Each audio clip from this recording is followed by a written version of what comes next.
Welcome in to another FFPC Weekly Preview. I am your host, Aidan Liquorie. Joining me as always is Dave Terp. Terp, we're going to jump right into the action. We are recording this Friday morning. Thursday night just happened. We already said we're going to stay away from Tua. We're not doctors. I'm not going to comment on something that I have no knowledge of and can't do. We're just praying that he's okay, as it sounds like so far he is. Fantasy, in terms of fantasy last night. Big news, I would say, is obviously there was Mixon struggles, but we want to focus on T. Higgins and Jamar Chase was a big one. Jamar Chase really didn't do that much. T. Higgins exploded. For the rest of the season, is T. Higgins the better Cincinnati Bengal receiver to own than Jamar Chase? It's looking like he is. I mean, Jamar Chase in the first half was just an afterthought. I mean, they did a freak,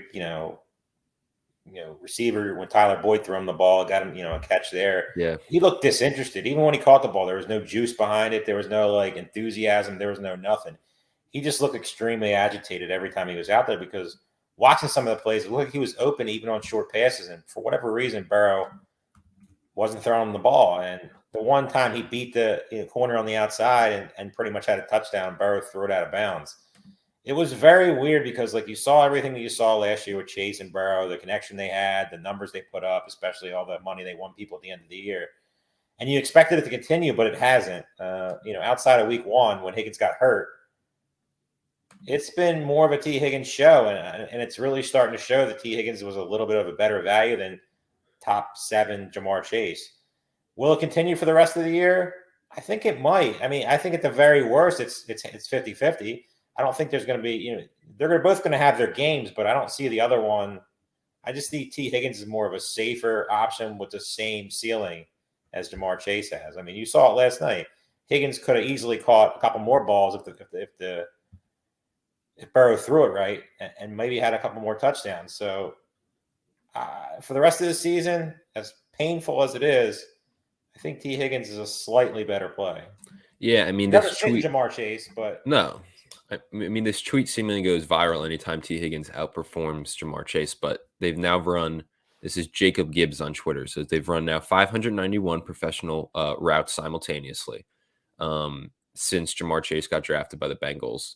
Higgins has 20 more targets, 136 to 116 than Chase. He has 21 more catches, 92 to 71, about 100 more yards, and he has more PPR points by 277.8 PPR points to 243 for Chase. I think the thing is Chase is going to have those boom weeks and also some weeks where he doesn't do anything. We kind of knew that going in, but maybe we just going to that draft press. I mean, T. Higgins was a late second, early third round pick. It wasn't as though people were forgetting about him, but the idea that maybe his consistent floor and the love of Jamar Chase's boom weeks kind of overshadow what T. Higgins can provide a bit relative to where we were drafting them. One thing though, last night that I did notice, you mentioned it a little bit in your first. Joe Mixon is dust. Joe Mixon is not. What? I mean, for Joe, I'm not a heavy Joe Mixon owner. I am on one main event, which I'm doing pretty well. I kind of took him just to have a share, but he looks awful. Yeah, I mean, we talked about that. He has no breakaway ability, no make guys miss ability, nothing. I mean, he just kept getting stuffed. And there was never a time where I'm like, wow, that guy's quick. He can, take it 20 yards. It was really tough to watch. Yeah, 24 for 61. He did have the touchdown and kind of saved his day. I mean, I distinctly remember on our high society coverage, we were kind of saying a guy we don't talk about much is Joe Mixon. Like that second round, he's just not a sexy pick. And we gave both sides. The side is maybe it's just we're overthinking this and look at what he put up last year. But then the other side is, it's just there's guys with way more upside than him. And I remember there was people in the comments who were kind of knocking us for, what do you mean you're not drafting Joe Mixon? This is ridiculous. And I wonder where those people are now. The upside just was never there. I mean, you saw, last year, obviously, he had a really good season, but this year, he got stuffed 5 times, man on man at the goal line, big time running backs run over the guy, run by the guy. He did none of them. It was really tough to watch. Being Mixon owners, they could have easily had a 30-point night to start their week last night. And it's frustrating because we talk about it a lot on this show. It's everyone was going to say well, based on the touches he's getting, the expected points are he's gonna start finishing higher. And maybe the running back. I think some of the hardest things in fantasy is running backs decline out of nowhere. We see it every year. Just one year, it's like you're great, and then Why you they should hit a never wall. pay him. No disrespect to the position because Yeah. there's a lot of talented running backs, but look at all the running backs that got paid. Christian McCaffrey, Derrick Henry. I mean, this Dalvin. year's not been good. I mean, Saquon Barkley, he's having a great season, but the last They're couple, it's going to be weird though. Do the Giants pay Saquon? Do they not? It's just, Zeke is a god. I mean, Joe Mixon, Yeah, nothing. it Aaron every Jones. year. It's like clockwork.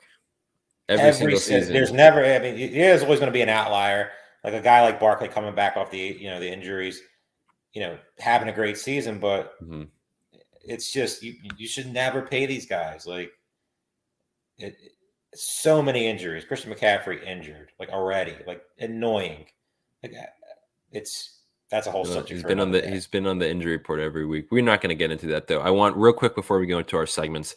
It broke right before the show. Amon-Ra St. Brown is officially ruled out for this coming week. He got banged up last week. Just because it's pressing breaking news. We're going to hopefully get this up later this afternoon. What's your just initial thoughts on that injury? I want to cry, to be honest with you. I mean, it's very sad because I'm a very, very highly invested owner. So what that means this week, Josh Reynolds, DJ Chark, and TJ Hawkinson, maybe. I mean, Jamal Williams, if DeAndre Swift, should be an automatic play. They play Seattle, whose defense is very suspect. So if you're looking for a streaming option, it would be Reynolds, DJ Chark. That's really it. I mean, I don't think you're really going to depend on any of the other guys that they got coming out there. So their target should be, especially Reynolds. I think if he plays, we talked about it before the show started. Both those guys should get peppered with targets, but that's a terrible injury for fantasy football. I mean, he was just having such a great start to the season, pretty much the Cooper Cup of this year. Hopefully it's just a 1 week thing and he's back. It's not something that's going to linger, but devastating news for fantasy owners. Yeah, and it's also tough. Flip side is also golf was a very popular streaming option or just a backup that a lot of teams had. That was the starter this week against that Seahawks matchup. I'm intrigued to see how that works out. So that's our quick thoughts on the Amon-Ra St. Brown. As Terp said, hopefully it's not lingering. But Terp, let's get right into the segments. We haven't heard each other's at all. Terp, friends don't let friends start who this week? I mean, this was a tough one going back and forth. I feel like there's a bunch of different options you can go with. But my option is going to be Najee Harris against the Jets. I just don't feel like you've seen anything out of him this year. He really reminds me of how Joe Mixon's playing. He scored a touchdown last week, which is, a 1 yard thing. He still runs hard, but the offensive line's very suspect until they go to Kenny Pickett, who I think will be better for Harris. I feel like Najee Harris is a guy that you're drafting him one, so, you're going to start him, but I feel like he's in a situation where I think he's going to flop this week, even in a good matchup against the Jets, even in a matchup where people think he can exploit. I just don't see it. I feel like that passing game has a better chance to take off this year. I actually think the Jets with Zach Wilson coming back will win the game. Yeah, I mean, Najee has been really bad. The underlying stats terrible. Yards per carry. I mean, granted, some of that is he gets hit so early, but he doesn't really flash that explosive play potential. He's beat up as much. I don't think he'll ever admit it, but it's concerning the feet injuries that he had in the preseason. I'm sure that's wearing on him. The O-line, as you said, is bad. I think people will see the Jets and get excited, but Najee has shown nothing. I mean, I know it's a bad comp, but Trent Richardson-esque in way some of Najee's comparable stats. For me, wide receiver 10 this week is what he's projected, but Devontae Adams against the Broncos is a no-go. Just looking at the last couple of weeks, he had the 2 touchdowns. Fantastic, right? He is getting a lot of red zone looks. So I don't want to discount that. However, besides those 2 touchdowns, 7 catches. Watch some of them clips that they were sending after. I mean, he was wide open, and Derek Carr was just not throwing the ball for whatever reason. 7 catches, 48 yards is all he's done the last 2 weeks. And on top of that, the Broncos secondary is one of, if not the best in football right now. And if you look at the matchups that played, I know Ayuk had a touchdown last week, but Debo and Ayuk were held in check, and that's partly because Ayuk had a 1 yard. I mean, anybody could have scored that touchdown. Yeah. That was nothing, crazy. I mean, that defense is good. DK and Lockett, nothing in there against Denver week 1, and then Brandon Cooks, nothing. You're not really seeing these wide receiver ones, or really any receiver for that matter, do anything against this Broncos secondary. The coverage is going to be heavy on Devontae Adams. Again, as you said, the clips were going around Derek Carr missing him, not looking at him, and just the reception of there. So, I mean, if one of those weeks he doesn't have the touchdown, he's a terrible fantasy week. So I think he's just someone who I would just I can't see him having a good week. I want to say both of us last week, Leonard Fournette was your friends don't let friends start. You hit there. I said Curtis Samuel. Curtis Samuel did okay, but you were spot on with your Redskins. In general, Commanders, whatever you want to call them. In general, I gave myself a win because my Curtis Samuel dialogue morphed into everyone on the Commanders going to be terrible and less garbage time. And you were spot on with that one. They were awful. I mean, that was easy to predict right there. That was a beatdown. Next one, we got the 2 touchdown guarantee. Terp, what player? You said T. Higgins last week. I said Rashad Bateman. Rashad Bateman was a terrible one. T. Higgins, I feel, should have had one, but he didn't. This week, let's try and get our first one. Who's your 2 touchdown guarantee? I'm going with my Philadelphia Eagle, AJ Brown. I feel like just had the birth of his kid. That's always a good thing to get him all pumped up. I feel like that game is a blow up spot. For the Eagles. Jacksonville is coming in high. Peterson coming back to Philly. AJ Brown has been, obviously highly invested in the offense so far. Devonta Smith had his game last week. I feel like this is the week that AJ Brown gets that, 8 for 140, 2 TD type of situation. So AJ Brown in an Eagles blowout. Yeah, I mean, yeah, I always think of you because we both live in Philly. Only one of us is the Philly fan, so I got to deal. As a non-Philly fan, I got to deal with all the nonsense. But that's the best team of the NFC. I feel like we've been saying that. I think so. I mean, it's just got to continue. The schedule is very, very generous coming up. If Dallas, Packers, and Colts is really the only thing that's tough on the schedule coming up. They got a lot of bad teams. So I mean, things are positive. It's just continue to see the progression from Hurts and obviously stay healthy. There's going to be a loss there, but it's one of those you look at the schedule. And there's going to be a loss where there's a stupid loss where the team just shouldn't even beat them. It could be this week. Jacksonville's a talented team. They got a talented defense. They have a lot of young players who are playing well. Their offense is starting to figure it out. Trevor Lawrence, new coach, doing what Christian Kirk, Zay Jones. Yeah, Christian Kirk was the guy you were on. Yeah, right. In ETN, you got to count ETN because it stinks for fantasy, but in reality, ETN's played well. It doesn't feel that way because as fantasy owners, we were expecting way more, but that 2-headed backfield has been really good for Jacksonville. Just wait.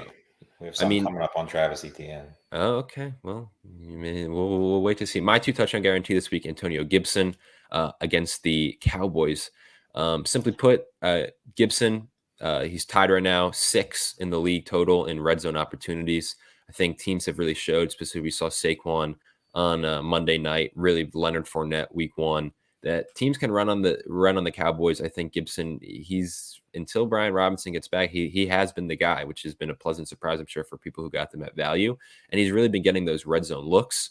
I was actually another guy I was considering for the spot was Curtis Samuel, but I'm going to go with Gibson. He's running back 18 this week. They're going to have to run the ball because you saw with the Dallas defense, that defensive line's no joke. Nope. You saw with the Eagles 9 sacks against Carson Wentz. So you think they would simplify the game plan a little bit, and I really like the Gibson call. Yeah, I just think the big playability we saw was Saquon. I mean, I wouldn't say Saquon had his best game, but he showed the ability to break off a big one. Against especially that second half, he started moving. I can't get that Leonard Fournette game out of my head. I think Washington's going to try and establish the run, and it on top of that, if they get in the red zone, Gibson is the guy that they look for. So I'm in on Gibson as the guy who will score 2 touchdowns this week. Terp, you all must have forgot player outside the top 35 and projected points who you think is due for a good week. The easiest answers here are Josh Reynolds and DJ Chark, but I'm not going to use them because obviously this is the injury news just popped. Mm-hmm. So I'm going to try to stay away from the obvious. My guy is actually in the same game on the opposite side, Tyler Lockett. He's got a guy that's pretty much been an afterthought in that offense so far. It's been DK Metcalf. It's been tight ends. It's just been really just ugliness in Seattle. So I just feel like this year, there's going to be my guess is they try to do what they did to Jefferson and shut DK Metcalf down. They try to run the safety over top, double him, try to, confuse them enough to where Tyler Lockett, he's always good for a couple deep touchdowns and a couple big games here and there. Tyler Lockett outside the box, I feel like a guy that pretty much won't be started in any league will be a very, very solid fantasy performer this week. The classic Tyler Lockett game where he goes off and that He has 3 Nobody games like uses it. that, and that's like 60% of his fantasy points, and he finishes That's top always 20 how it every year. is. My y'all must have forgot Dalton Schultz. Obviously, it says top 35. We have to adjust it for tight ends. Tight end 21 this week, excuse me. Coming off the injury. I know it's risky, but hear me out. Before that, I mean, tight ends, we talked barren this year. Like, besides It's Andrews ugly. and It's an Kelsey, ugly it is position. it is The advantage of Kelsey Andrews right now, and you could probably go a couple guys below, but it's insane. It's bad. But hear me out. Before he got hurt in week 2, there had 9 receptions for 90 yards. He was targeted 13 times. Cooper Rush has looked very adequate. And Monday night against the Giants, the two back of Jake Ferguson and the kid from Indiana, who I'm blanking, he had like Pendershoot or whatever it was. They had 5 catches for 56 yards. I'm just like Cooper Rush targeted. Dalton Schultz is better than both of those guys, assuming at least he's somewhat healthy. He's not very good, but he is better than both of them. I mean, I was a believer in Schultz going into this year for the reasons of his target share, the lack of receivers. I'm just saying tight end 21 is a bit ridiculous. He's projected 8 points this week. I think Cooper Rush will look for the tight end. They're against Washington. Got hurt before he got hurt. Looked great. I think Dallas. I'm big on Gibson this week. I do think Dallas wins that game because I don't think Washington's good at all. I'm in on Schultz this week. So Dalton Schultz is someone just don't forget about. Coming off the injury, projections is low. I think he's going to be good because Cooper Rush has shown that target share for that tight ends will be there. They 6 targets last week to tight ends. I think that's all going to Schultz and maybe even a bit more. So that's my y'all must have forgot. And as we always close out these main segments here, we're 0 for 3 both on our play of the week. Some of these other categories, generally, we're doing a fantastic job. No one will give us credit, though, until we get a play of the week. Because this is what we have to hang our hats on. It's been rough. Play of the week this week, Terp. Who is it? I gave you the clue earlier. It's Travis Etienne. I feel like you've seen flashes. Yes. And I can't get off this. I can't. I'm holding on. I feel like this game flow works for what he does best with this team. Pass catching. They're going to be behind, and I really feel like the Eagles are going to put it on them. Mm-hmm. But I feel like this is a game where Travis Etienne gets there, has the receiving, obviously catches, touchdowns. I feel like it's there. 25 points, Travis Etienne. Let's go. Terp, I got to be honest. I think you're going to be 0-4 after this week. It's always possible, but I try to go a little bold with these and not just go, standard as can be. For sure. Maybe I should go just like an easy one, but yeah, I mean, last week I went with Drake London. Drake London did solid, but play of the week they got to explode, right? Like we're not giving out. We're not giving out. You're not looking for participation trophies. This week I'm going to go with maybe the ultimate boomer bust player in fantasy. I actually have 2 play of the weeks for you. One, Mike Williams is my play of the week that I'm going to like. Mike Williams, wide receiver 27, playing the Texans. I know last week he only had the 1 catch. He went for a touchdown, slightly saved his life. The Texans played the Bears last week, which really helped their secondary stats in terms of fantasy points against for receivers. Yeah. Before that, the wide receiver ones, Michael Pittman in week 1 went for 9, 121 and a touchdown. And the second week, Cortland Sutton went for 7 for 122. Keenan Allen left practice. Supposedly gingerly walking on the hamstring. I'd be surprised if he plays. I know Justin Herbert's banged up. He still looked solid. Mike Williams, he's going to alternate good and bad. Mike Williams is going to go off against this Texans team. I'm very confident in that. Just look at what they've given up to other teams. He's going to have a monster week. My second play of the week, though, is tentative because we haven't really heard about what's going on with David Montgomery. Right now on the FFPC projections, I'm sure they'll change if Montgomery is officially ruled out. Khalil Herbert's projected for 10 points at running back 34. If David Montgomery's out, he's a top 10 running back. Khalil Herbert is top 5 upside. Khalil Herbert is a legitimately good running back. He was a find in the 6th round of the actual NFL draft. Led all running backs in scoring last week. The Bears love him. The Bears don't throw the ball. And playing the Giants. Don't even get me started that. Giants made Zeke look. I won't get you started. Giants made Zeke look somewhat competent, and Tony Pollard, his yards per carry was nutty on Monday night. Khalil Herbert, if David Montgomery is officially ruled out, I said top 10. Play. I like top 5. It's not even close. I mean, who would have thought? Especially with a running back position that's just ugly right now. Yeah, I mean, who would have thought? I mean, Khalil Herbert, I think we've said in drafts that he could very well. I want to say we both predicted that he was going to be the starter at year end. So that was not too 25%. crazy. I think he's like 25, 26% owned for me. So Yeah. I hope he But just takes a we, job and Montgomery just stays out of there. I, if I had told you week 4 that Jamal Williams and Khalil Herbert, both top 5 running back plays, possibly, you would have been like, what's going on there? I would say the 0 running back guys are probably doing naked backflips down the street. That they are. So that I have 2 play of the weeks. One's tentative based on if David Montgomery plays. But I'm glad you agree with the Khalil Herbert love. As always, we'll finish off with some quick hitters.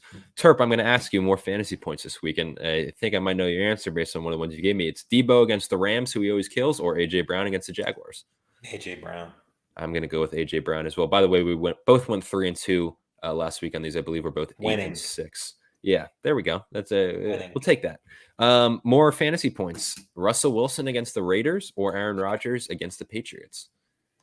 Russell Wilson, but that's not in any confidence whatsoever. I'm going to go with Aaron Rodgers because, as you like to say, Russell Wilson is dust.